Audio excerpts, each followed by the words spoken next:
Good morning everyone. Ito po ang inyong lingkod, si Pastor Ruel Camia po mula po dito sa Winnipeg, Manitoba, Canada para po sa ating pag-aaral ng Salita ng Diyos ngayong umaga. Welcome po sa Tinig ng Pag-asa. Mga minamahal, ang atin pong pag-aaral ngayong umaga ay pinamagatan ko pong Why did Peter deny Jesus after everything? Ayan, at nawa po ang pag-aaral na ito ay magdulot sa atin ng patuloy na pagkaunawa sa mga kaganapan at pangyayari sa banal na kasulatan at dalahin tayo nito sa mas malalim pang pananampalataya at pagtitiwala sa sinasabi ng Diyos sa kanyang mga salita sa Biblia. So tayo po ay mag-aral. Alam niyo po, at the Last Supper, sa huling hapunan, na ginawa ng Panginoong Hesus kasama ang kanyang mga alagad, ay binanggit na ng Panginoon sa kanyang mga disipulo that they will deny ever knowing Him.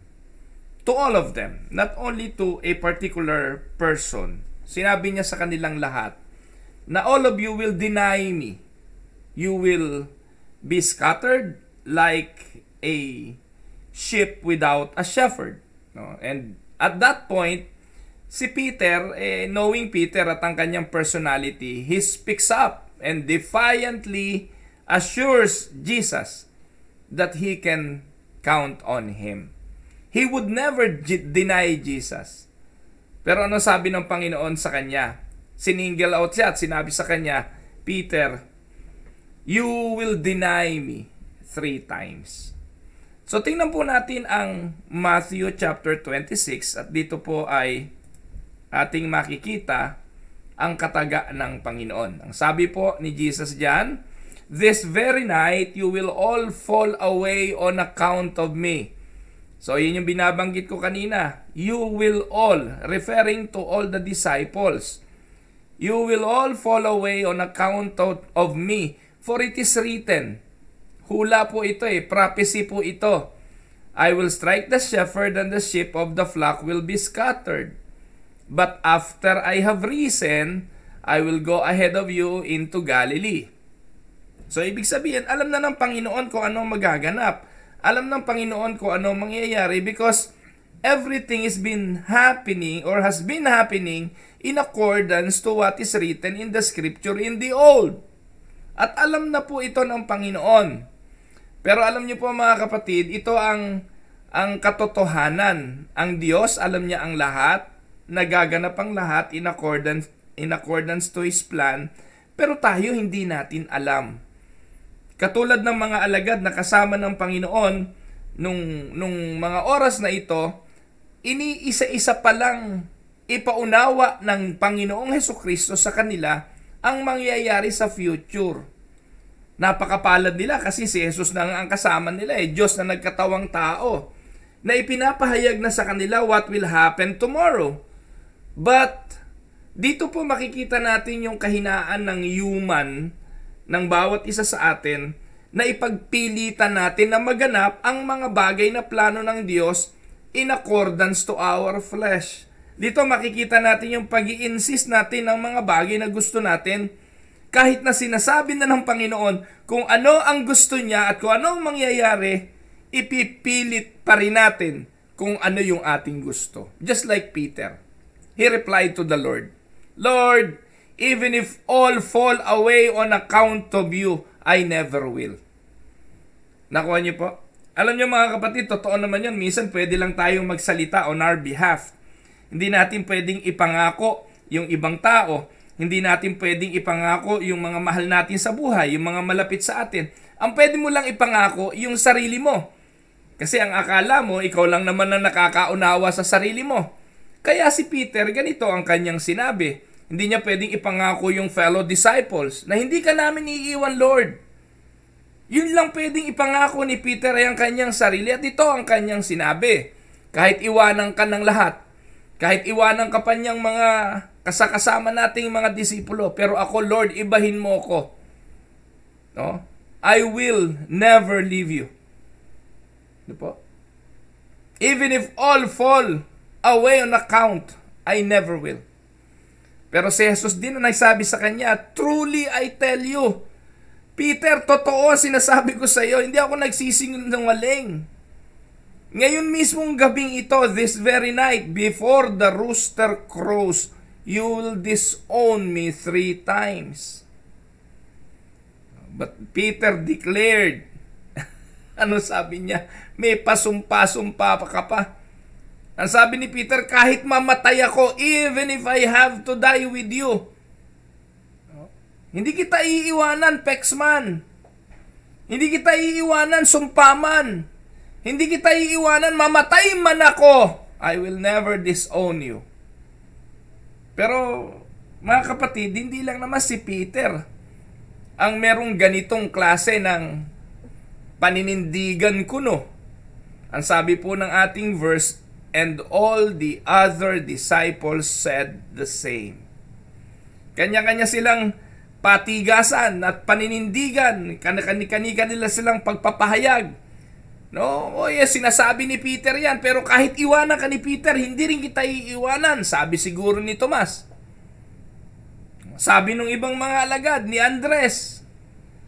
No, sabi ni Andres, "Oh Lord, kahit iwanan kanyang kapatid ko, hindi kita iiwanan." And all the other disciples said the same.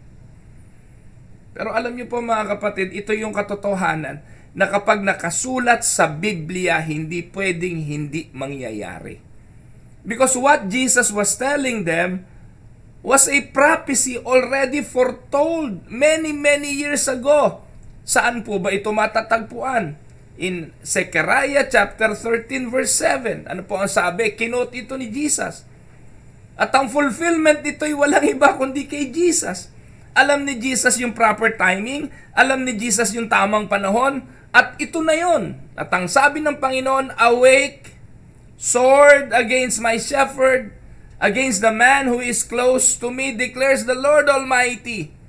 Strike the shepherd, and the sheep will be scattered, and I will turn my hand against the little ones."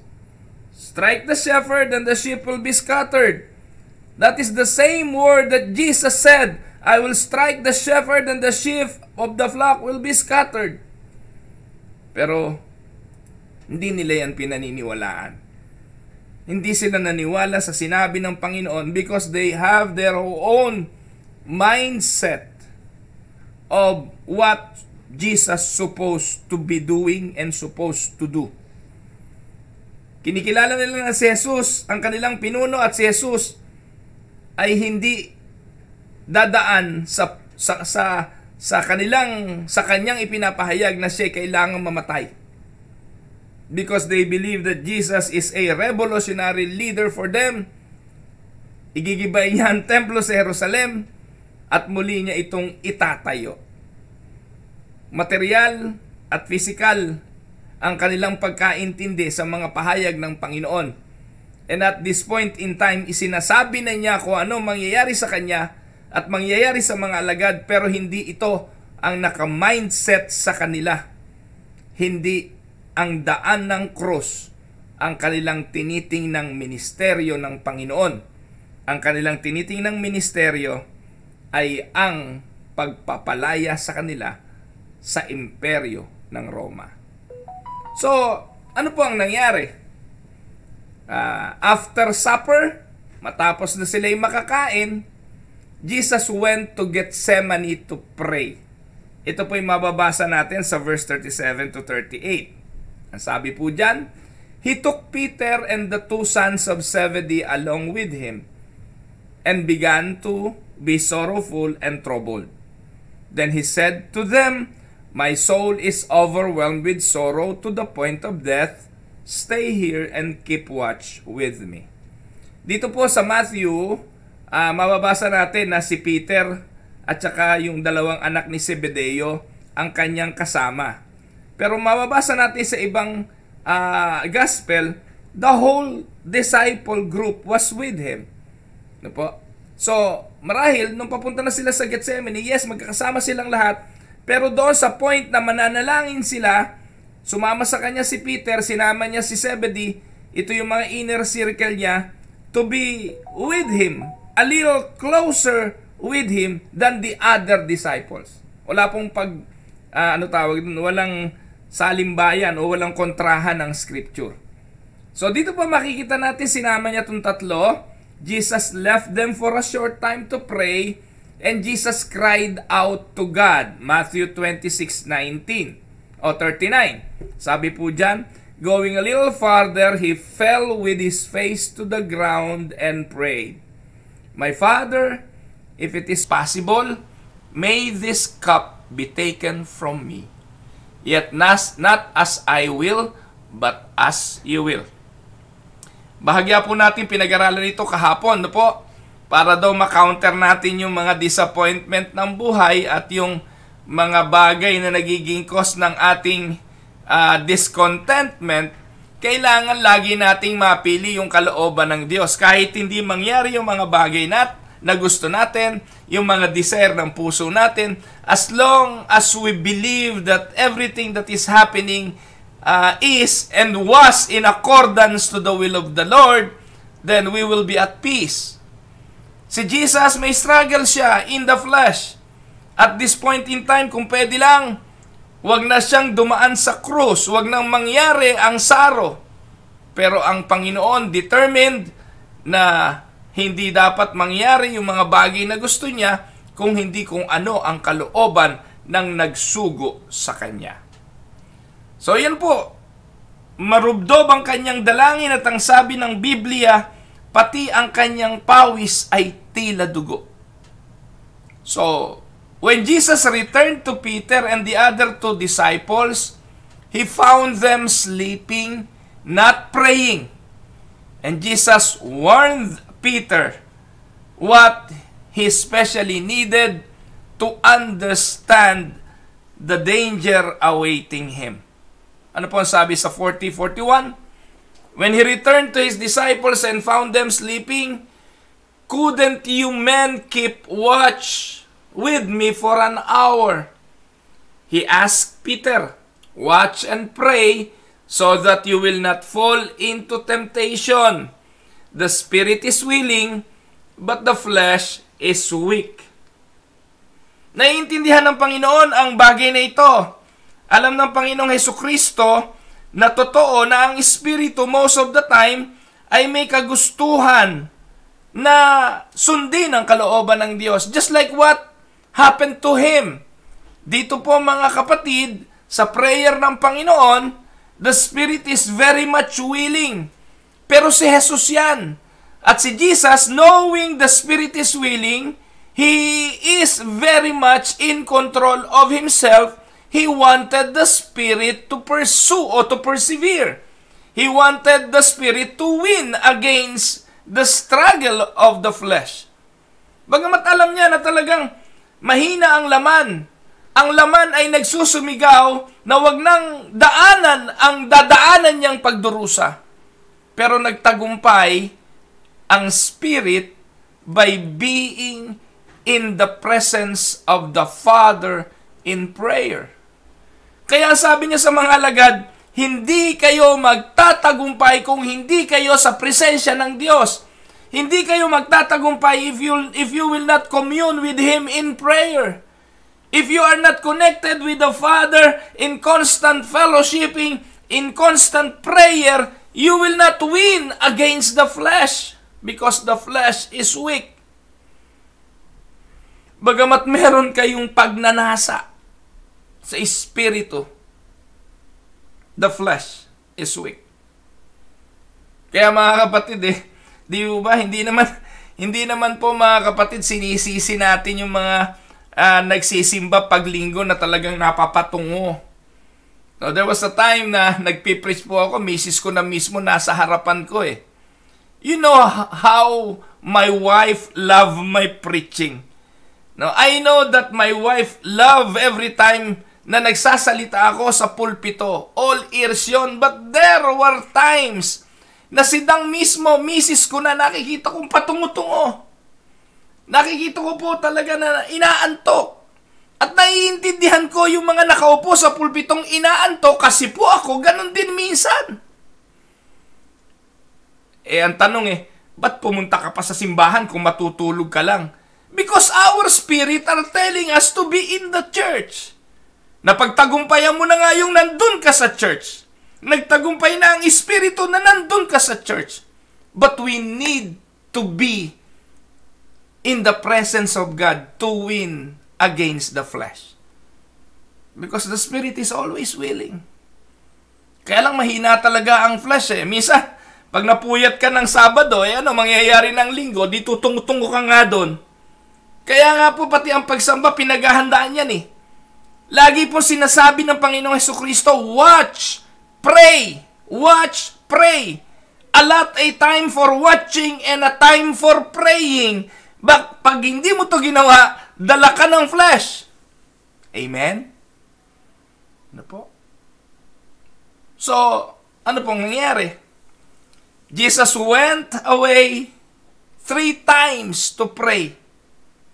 3 times. And each time asking God if there could be any other way, but understanding it would be as God ordained. The last time, He returned to the disciples, not only to the 2 or to Peter and the 2 sons of Zebedee, but to all of them. Matthew 26:45-46, then He returned to the disciples. Lahat na po yan. And said to them, are you still sleeping and resting? Hanggang ngayon ba, tulog pa rin kayo? Sinabi ko na sa inyo, hindi kayo magtatagumpay sa flesh kung patulog-tulog kayo. Look, the hour has come, and the Son of Man is delivered into the hands of sinners. Tingnan nyo, dumating na ang panahon. Rise, let us go. Here comes the betrayer. Tumayo kayo, nandito na ang magkakanulo sa akin. Dumating na ang panahon. Ito na ang oras na ang anak ng tao ay i-deliver sa kamay ng mga makasalanan. Tayo pong mga mananampalataya ay nasa panahon ngayon ng paghihintay sa oras. Sa oras na sinabi naman ng Panginoon, pagkatapos na siya'y mabuhay sa mga patay, matapos na siya'y umakyat sa langit, na nagsabing siya naman ay babalik. Darating ang oras, darating ang panahon na ang anak ng tao ay babalik at inaasahan katulad ng mga birhen na naghihintay sa pagdating ng bridegroom. Kailangan tayong handa, ready po ang ating mga ilawan para sa pagsalubong ng bridegroom. Because the hour will surely come. But the same question is also given to us. The same question was given to the church today. Are you still sleeping and resting? Mga minamahal na mga magulang at mga kapatid, the flesh is weak. Yes, the spirit is willing, but the flesh is weak. Kailangan pong ang ating mga espiritu'y magsitibay, ang ating mga espiritu'y magnasa, na makipagniig lagi sa Diyos upang mapagtagumpayan natin ang kahinaan ng katawan. Napakagandang mga paalala po ito. And we are not yet in the main points of our message for today. Amen? Pwede na po akong tumigil dito bilang paalala sa bawat sa atin eh. Mahina po ang laman, bagamat may willingness ang spirit, kailangan magtumibay ang espiritu ng bawat isa sa atin by always be in communion with the Father and in the Word of the Lord Jesus Christ. Amen? Now, tuloy natin ang basa, 47 to 50, ganito po ang ating mababasa. While he was still speaking, so nagsasalita pa si Jesus, kausap yung mga alagad, Judas, one of the 12, arrived.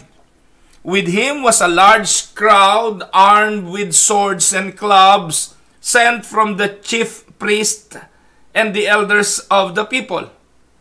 Now the betrayer had arranged a signal with them. The one I kiss is the man. Arrest him.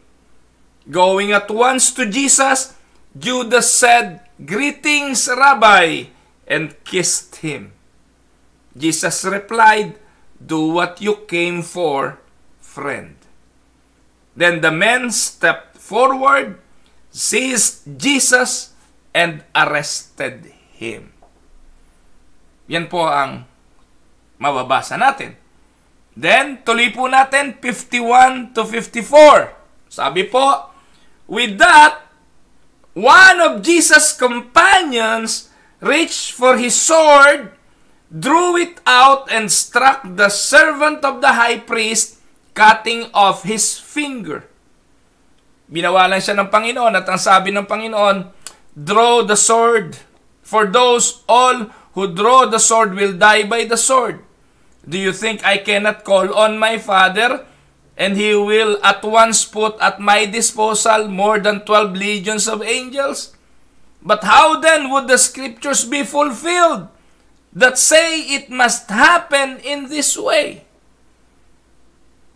Hindi nyo ba naisip na kaya kong magpadala ng 12 legion ng anghel?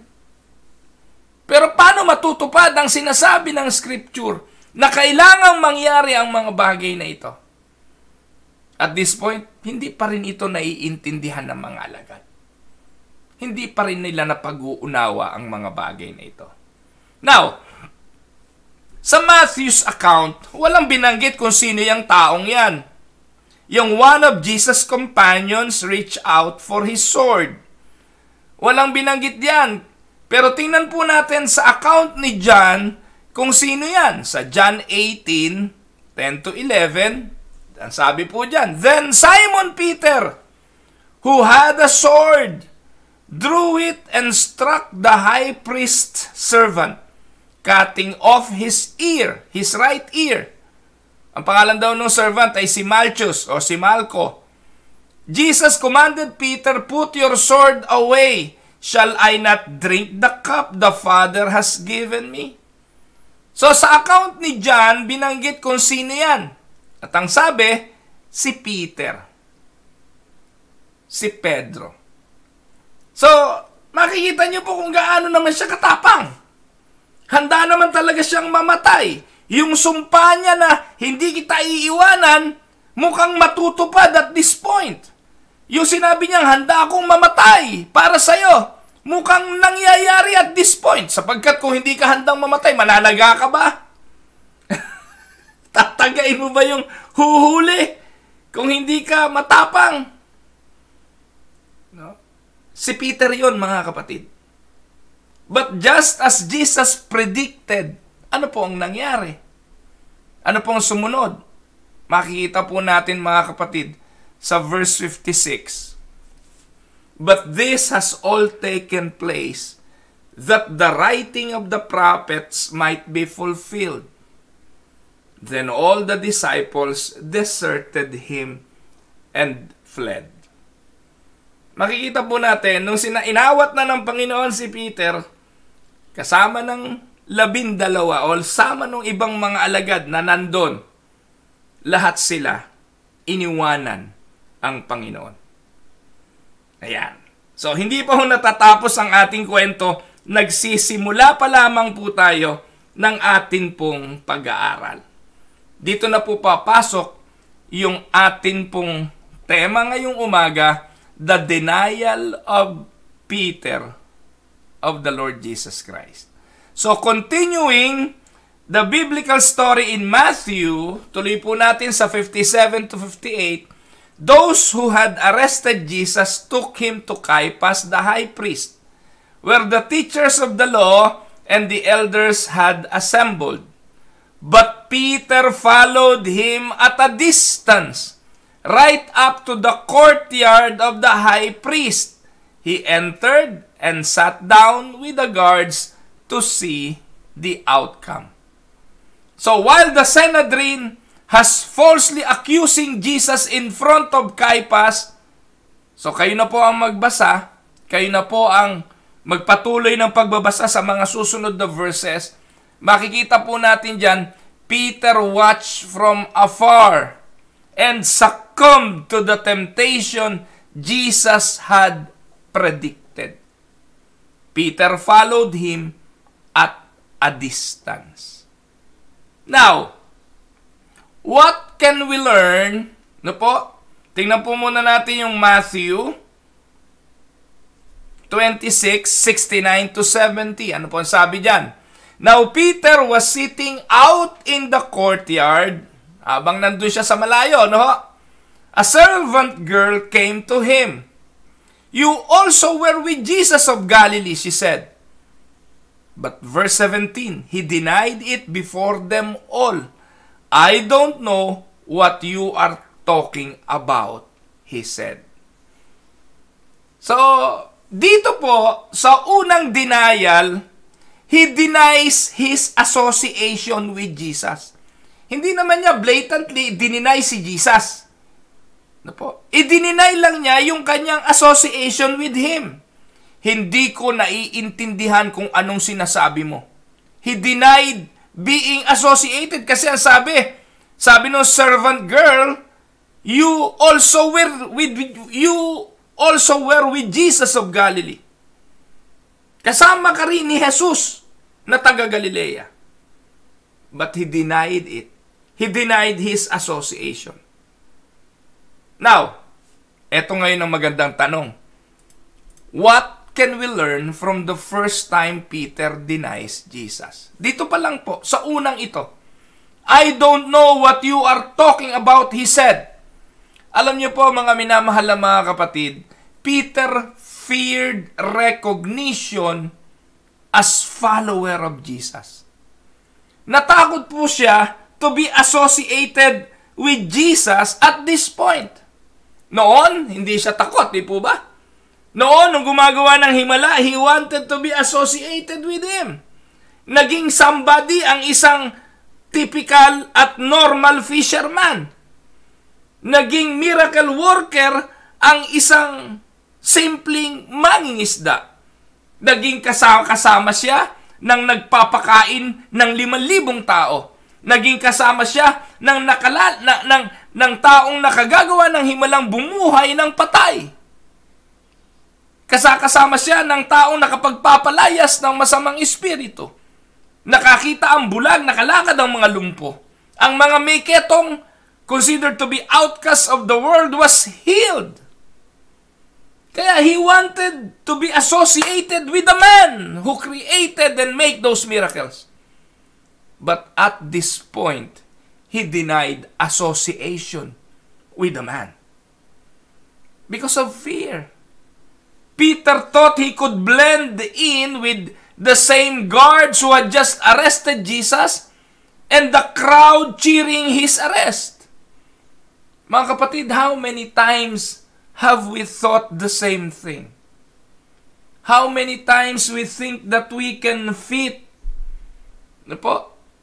into the group who might not be receptive to Christ and Christianity. So we don't talk about our faith with them. We kept silent and we don't let them know that we are followers of Jesus also. Maybe we even laugh at their off-color jokes or join in on gossip and slander. Or we just blend in and fit with the crowd like Peter did. Now, what can we learn? Anong matututunan natin sa bagay na ito, sa ginawa ni Pedro? Una, if you are not comfortable in a group because they don't have the same beliefs you do, you probably shouldn't be in that group. Amen? Kung hindi ka komportable sa grupo na kinasasamahan mo, kinaaniban mo, na hindi mo kaparehas ng pananampalataya kay Kristo, hindi ba dapat wala ka doon? Hindi ba dapat hindi ka kasama doon? Hindi pa dapat wala ka ron sa grupong hindi naman kilala ang Panginoon? Minsan, ang paniniwala natin, wala namang epekto, hindi naman nila ako maiimpluwensyahan. Dalawang bagay nga lang yan mga kapatid, maka-impluwensya ka o ma-impluwensyahan ka. But how can you influence them? By not talking about your faith, by denying your belief, by denying your religion, by denying your Christ. No? Ngayon, if you choose to stay then you should be willing and even proud to identify as a Christian. If you will choose to stay, hindi ka alis, pwede naman yun. We are in the world. Hindi tayo pwedeng basta na lang maglaho sa mundong ito. We are in the world of your workplace, the world of your classroom, the world of your offices, the world of your peers, kung nasan ka mang lugar. Hindi naman pwedeng maglaho ka dun. Pero ang sabi ng Bible, sabi ng Biblia, tayo asin at ilaw ng salibutan. We can be in the world, but of the world. Not of the world. Nasa mundo tayo, pero hindi tayo dapat makamundo. Amen?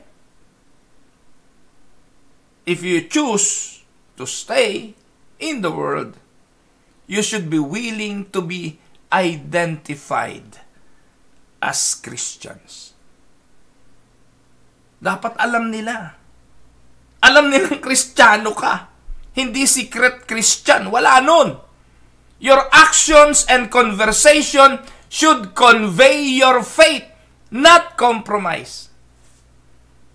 Ngayon, napakatindi. Ang daming Kristiyano, hindi nga alam Kristiyano eh. Why? Because they compromise. Yung bang katagang, when you are in Rome, do what the Romans do. Ano yun? There's no denying the world isn't as accepting of Christian values as it once was. But that doesn't change or weaken our position in Christ. Yes, we are living in a world right now na totally galit sa Kristiyano. Galit sa relihiyon, galit sa prayer, galit sa Bible, galit sa batian ng Merry Christmas. Pinapalitan, inaalis ang Kristo sa mundo. Alam, nung araw, yung graduation ng mga high school dito, ginaganap sa mga churches. Kasi po yung may mga church po dito sa Winnipeg na maganda po yung auditorium, maganda po at malaking pwedeng pagdausan ng graduation. Pero alam niyo po ba, pati yung graduation ng aking mga anak, yung aking pangalawang anak, o pati yung panganay ko yata, nakagraduate po doon sa Calvary Temple. Yung Calvary Temple, isang Christian church po yun doon. Dahil maganda yun, temple talaga yun. Doon po ginaganap ang mga graduation dito ng high school. Pero because they don't want to be associated to Christian group, they no longer allowed. Yung mga Parent Teachers Association. Ngayon, saan? Ginanap po nung isang araw sa isang college. Napakapangit ng lugar. Palibasa, hindi nga auditorium, pantay-pantay ang mga upuan. Di mo makakita kung sino yung nasa stage. Daan-daan din naman yung gagraduate. They don't care anymore doon sa lugar as long as hindi associated sa Christian. There's no denying the world isn't accepting as of Christian values today. Pero hindi dapat humihina ang ating posisyon. Hindi dapat humihina ang ating paninindigan. To Peter's credit, makikita mo natin, sumunod din naman siya eh. At this point, hindi na po sinabi ng Biblia kung nasa na yung ibang mga alagad. Ang sabi, they were scattered. Pero si Peter, kabukod tangi, minensyon ng Bible, hindi siya umalis. He followed still. Malayo nga lang. Pero at least, sumunod. Ano po? Credit to him. He did follow Jesus after his arrest. But he kept his distance because he obviously feared for his own life. Alam nila ho kasi kung anong ginagawa ng mga Romano sa sino mang gusto nilang parusahan. Alam nila kung anong ginagawa sa mga tao na kalaban ng estado at napagdidiskitahan ng mga punong relihiyon. Alam nila kung anong parusa. Kaya, sinong hindi matatakot? The world hated Jesus. He hated then as our godless culture does now too. But Christian must be ready to face ridicule and persecution. Kasi sinabi naman ito ni Jesus. John 15, ano po ang sabi? If the world hates you, keep in mind that it hated me first. If you belong to the world, it would love you as its own. As it is, you do not belong to the world. But I have chosen you out of the world. That is why the world hates you. Remember what I told you, a servant is not greater than his master. If they persecuted me, they will persecute you also. If they obeyed my teaching, they will obey yours also. Amen? But the sad reality is this. It is easy to be bold and courageous for the Lord when we are among Christian peers. But the true test of our faith is when we act the same in all circumstances. Noong kasama pa ni Peter si Jesus at yung kanyang mga kasamang alagad, noong huhulihin na si Jesus, ubod ng tapang ni Peter. Kasi may company pa siya eh. He was among his peers. Kung mamamatay ako, mamamatay kaming lahat. Sama-sama na kami sa kamatayan. Pero alam niyo po mga kapatid, ibang usapan na pag nag-iisa eh. Ibang usapan na pag ikaw na lang. Pag nasa loob ng church, palagi ko po, kung merong biglang lilitaw sa church na may armas, sasabing, sino Kristiyano? Pag may tumayong isa, magtatayo ang lahat eh. Magpapakilalang Kristiyano eh. Pero pag ikaw na lang mag-isa, just like what happened to Peter.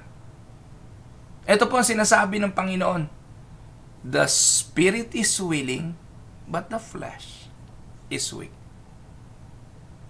Kaya, si Peter, nung natutunan niya ang bagay na ito, sinulat niya to eh.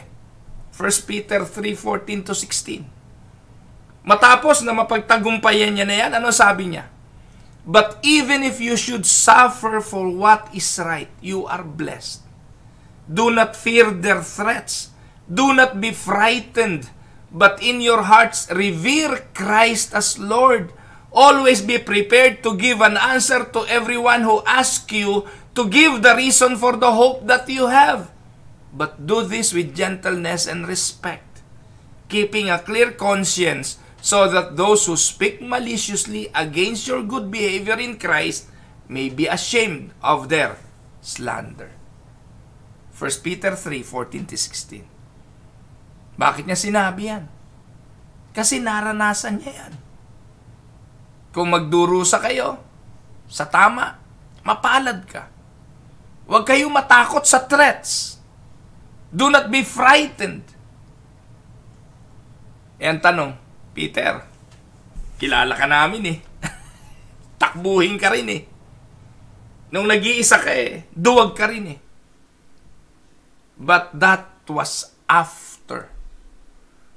1 Peter 3:14-16 was after Christ reinstated him to be the leader, the kind of leader that Jesus wants him to be. Amen? So, ano po ang susunod? Duktungan po natin at basahin po natin ang karugtong niyan. Matthew 26:71-72. Then he went out to the gateway. No, he went out to the gateway where another servant girl saw him. Nasa gateway siya before, palabas na siya ngayon. Palayo na siya ng palayo. He denied his association with Jesus. After denying his association with Jesus, lumabas na siya. May nakakita pa rin sa kanya. At ang sabi nung nakakita, this fellow was with Jesus of Nazareth. Ngayon, Ano ngayon ang sinabi niya sa 72? He denied it again. Ngayon may pasumpa-sumpa pa. I don't know him with an oath. May emphasis, ano po? With an oath. Kanina, idininayin lang niya, pero walang emphasis. Ngayon, may sumpa pa. Parang ganito yan eh. Hindi ko talaga siya kilala, sumpa man. Pasumpa-sumpa na ngayon. Now, mga kapatid, what can we learn from the second time Peter denied Jesus? Alam niyo po mga kapatid, ito po yung una kong nakitang pangalawang lesson. Sometimes we became complacent as Christians. We became complacent, believing that we will not fall. Believing that we can resist temptations. Believing that we have arrived to the point of being strong in our faith. And because of that, nagiging complacent na tayo. Kala natin, hindi na tayo mahuhulog. At ang tawag doon ay pride. Pride can make us arrogant and too reliant on our own capabilities to resist sin. Parang si David lang yan eh. Akala ni David, dahil napagtagumpayan na niya lahat ng digmaan, napayapa na niya ang buong Israel, natalo na niya ang known enemies of the land, okay na siya. Pero sa pamamagitan ng isang makinis na Bathsheba, bumigay ang hari. Mga minamahal na mga kapatid, we let down our spiritual guard. Kaya laging keep watch, keep watch, keep watch. At dito po mga kapatid, makikita natin, Jesus warned Peter. He was going to be tempted to deny Him. But Peter didn't take it to heart. Hindi.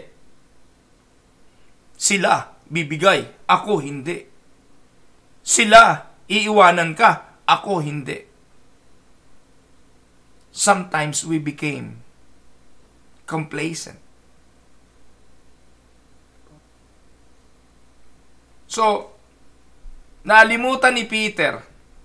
Peter, watching Jesus ridiculed and beaten, knew that might also be his fate if he admitted that he was with him.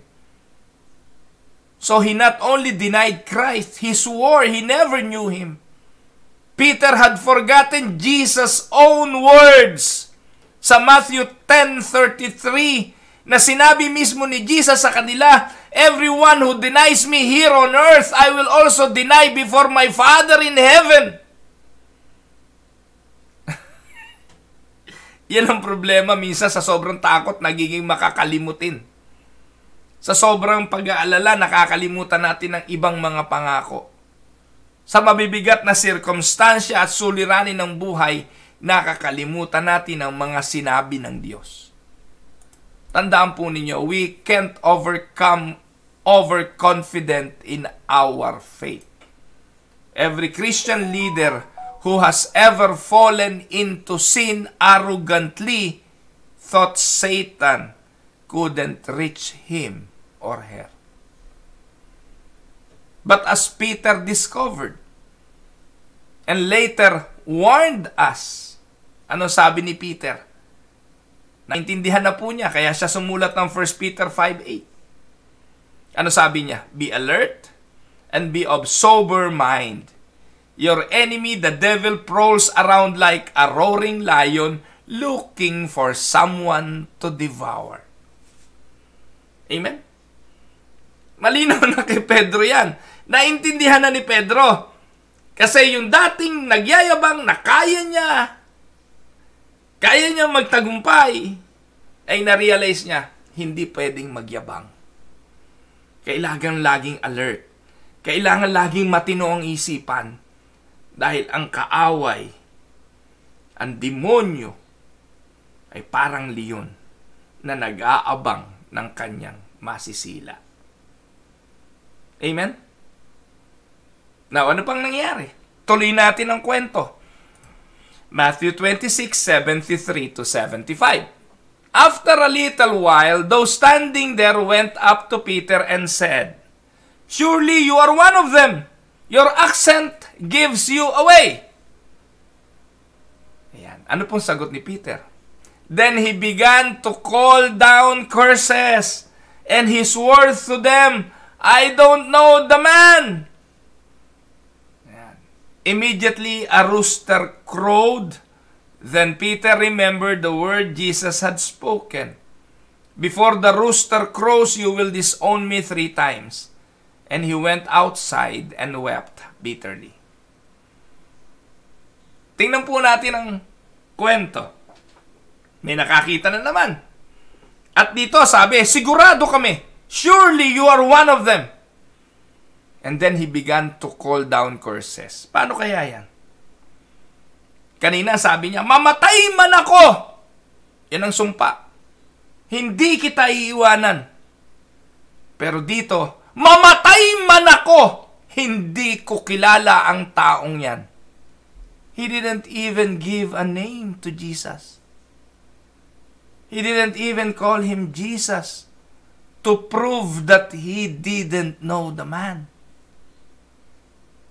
Sino ba yung taong yan? Hindi ko nga kilala yan eh. Mamatay man ako ngayon. Sumpa man. Hindi ko siya kilala. He began to call down curses. What can we learn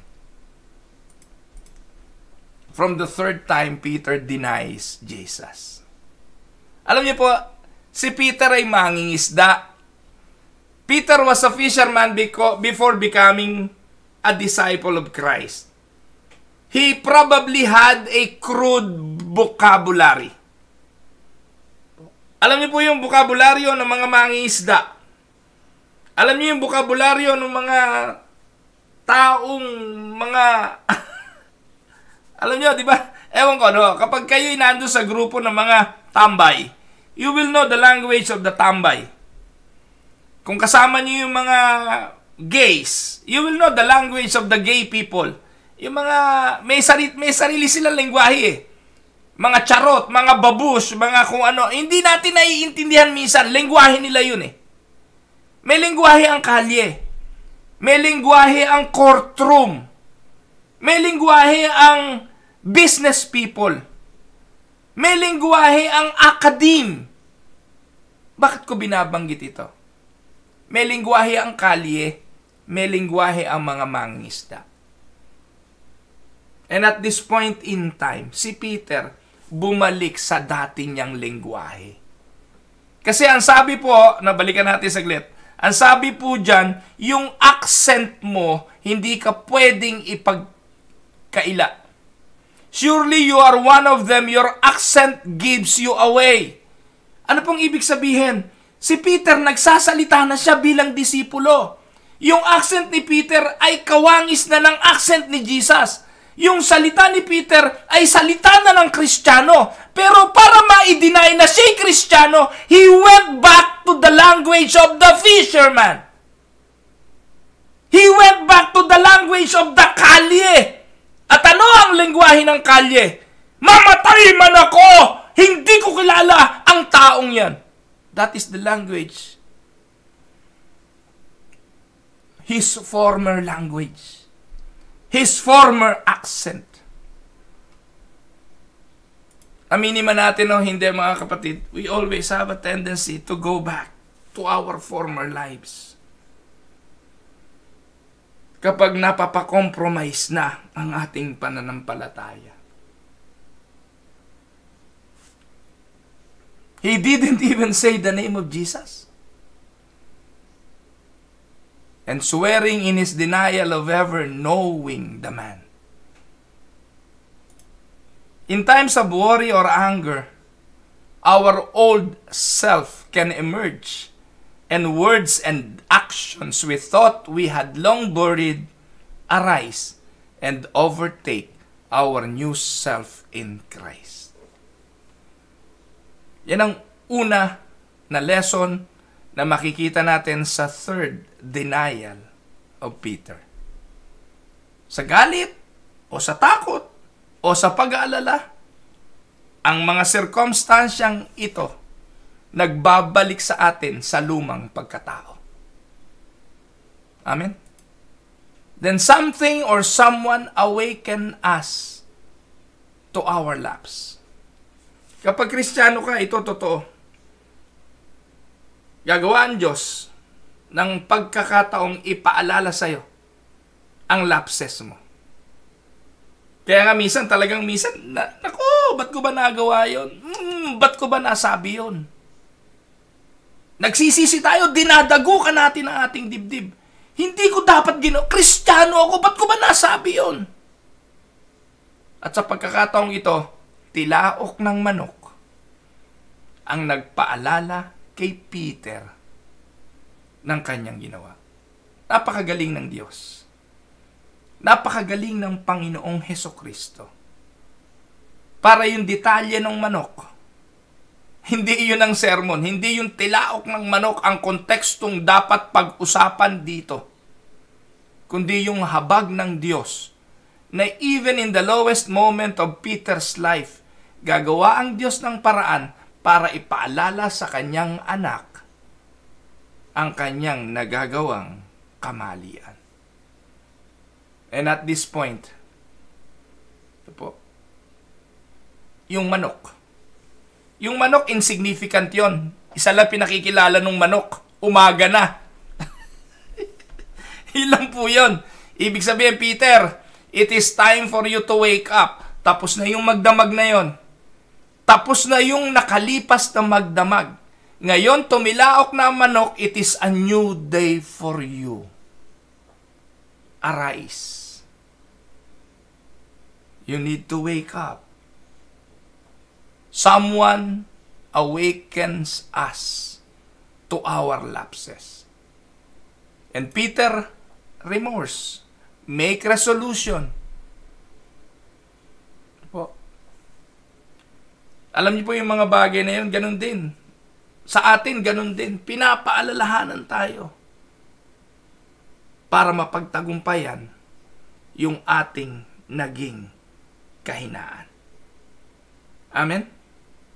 Like Peter, we cry, then we cry out to God for forgiveness and repentance. And as we make amends to God, and we make amends not only to God, but those people we've offended.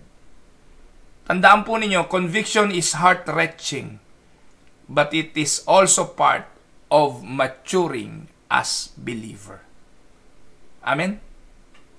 Now, ano pang lesson makikita natin dito? Even though Peter denies Jesus, Peter was given a second chance. Peter underestimated his own weakness and even cowardice. He boastfully shrugged off Jesus' warning instead of humbly spending time in deep prayer and remaining watchful for the sign of Satan sifting him. Growing in our Christian faith takes a lifetime of studying our Bibles, praying, fellowshipping with other Christians, mentoring, and seeking accountability partners to challenge us with God's Word. Huwag ninyong pahintulutan, lilipas ang mga araw nang hindi kayo makapag-aaral ng salita ng Diyos at makapagbibigay ng panahon sa pananalangin. Tingnan po natin ang encounter ni Jesus sa John 21:15-25. Pagkatapos na po ito ng resurrection, when they had finished eating, di ba nung na-resurrect, naghanda pa si Jesus ng pagkain para sa kanyang mga alagad. Pagkatapos nilang kumain, Jesus said to Simon Peter, Simon, son of John, do you love me more than this? Referring to the food. Kasi tapos nilang kumain di po ba? Pinaganda yun ni Jesus. Nung natapos nila silang kumain, ang sabi ni Jesus kay Peter, Peter, mahal mo ba ako kaysa sa pagkain? Yes, Lord!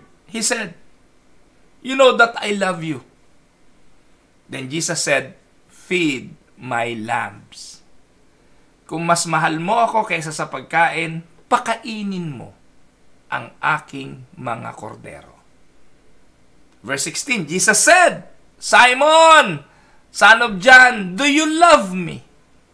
He answered, "Yes, Lord, you know that I love you." Jesus said, "Take care of my sheep." The third time he said to him, "Simon, son of John, do you love me?" Yeah, Peter was hurt because Jesus asked him the third time, "Do you love me?"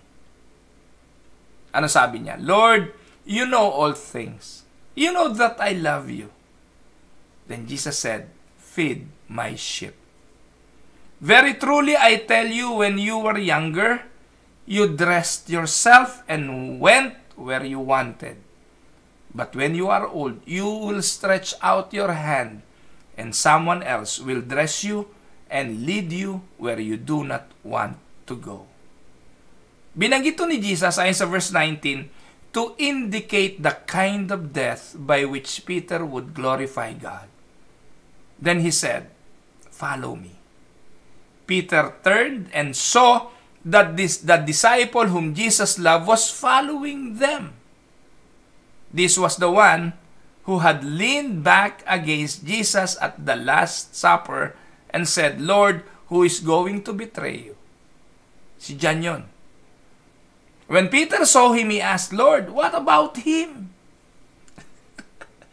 Typical Peter, ano po? Paano naman siya? Sumagot si Jesus, "If I want him to remain alive until I return, anong pakialam mo? Sumunod ka lang sa akin. Huwag mo silang pakialaman. Huwag mong pakialaman ng iba. Namumuhay ka lagi kasi Peter sa sinasabi ng iba, sa opinyon ng iba, sa takot sa iba. Sa oras na ito, follow me. Huwag mo silang pakialaman. Ito po yung huling paalala sa bawat sa atin. Pinaalalahanan si Pedro.